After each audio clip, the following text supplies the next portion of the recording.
I'm in love with you. Marriage bells ringing, a single bed sharing. And I don't want any other option also. I love you. In the middle of all of the separation, the announcement came, and every friend of mine, every well-wisher, my family were like, you sit at home, you will not do an item song now just after you announce a everyone and let's talk about Samantha and Naga Chaitanya. आजकल internet पर Naga Chaitanya and Sobhita का engagement sensation में है। Without any planning इतनी जल्दी क्यों नागा चैतन्य ने शोभिता के साथ एंगेजमेंट कर लिया, वो भी डाइवोर्स के 1 साल बाद ही। जब नागा चैतन्य एंड समांथा का डाइवोर्स हुआ था तब लोग यही कह रहे थे कि समांथा की गलती है, समांथा ने ही नागा चैतन्य को चीट किया है एंड समांथा ने ही नागा चैतन्य से ब्रेकअप किया।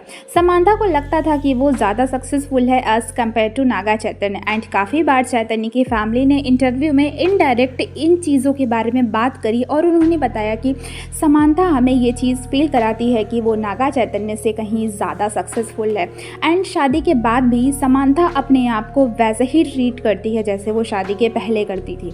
इवन बहुत सारे तमिल में न्यूज़ भी पब्लिक हुई जिन्होंने ये लिखा गया था कि समांथा कभी भी एक अच्छी बहू या अच्छी बीवी नहीं बन पाई और उसने रिलेशनशिप को कभी भी 100% नहीं दिया और यही रीज़न था कि समांथा एंड नागा चैतन्य का डाइवोर्स हो गया था।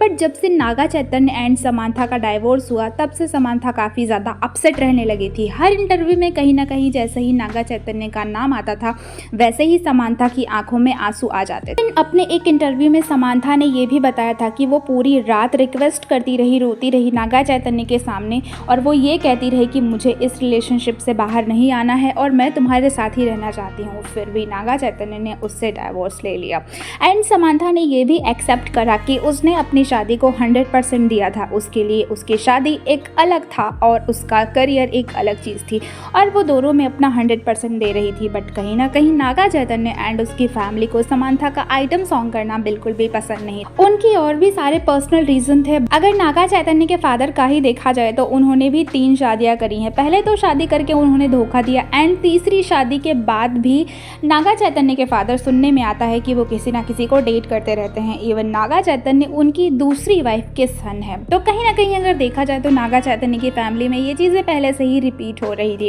एंड धोखा देना एंड ये सब करना तो उनकी फैमिली के लिए आम बात थी। सेम चीज़ जैसे ही समांथा एंड नागा चैतन्य का डाइवोर्स हुआ उसके पहले से ही नागा चैतन्य शोभिता को डेट कर रहा था और ये चीज़ बहुत सारे न्यूज़ रिपोर्ट्स ने कन्फर्म भी करी। कई सारी न्यूज़ रिपोर्ट्स की माने तो जब समांथा एंड नागा चैतन्य का डाइवोर्स चल रहा था तब ही नागा चैतन्य शोभिता को डेट कर रहा था। बट मीडिया से सारी चीज़ें छुपाने के लिए जब 21 में समांथा एंड नागा का पब्लिकली डाइवोर्स हो गया तो उसके बाद शोभिता धूलीपाला और नागा चैतन्य का रिलेशनशिप पब्लिक में आया और 2024 में शोभिता एंड नागा चैतन्य ने एक दूसरे से इंगेजमेंट कर लिया है। अगर आफ्टर ऑल ये सारी चीज़ें देखें तो एक्टर एंड एक्ट्रेसेस की लाइफ में ये चीज़ होता ही रहता है बिकॉज कहीं ना कहीं वो अपने करियर के चलते एक दूसरे को 100% नहीं दे पाते हैं एंड काफ़ी सारे मूवीज़ में एक साथ काम करने के बाद हर एक एक्टर को दूसरी एक्टर से प्यार हो ही जाता है, इवन वो शादीशुदा भी क्यों ना हो।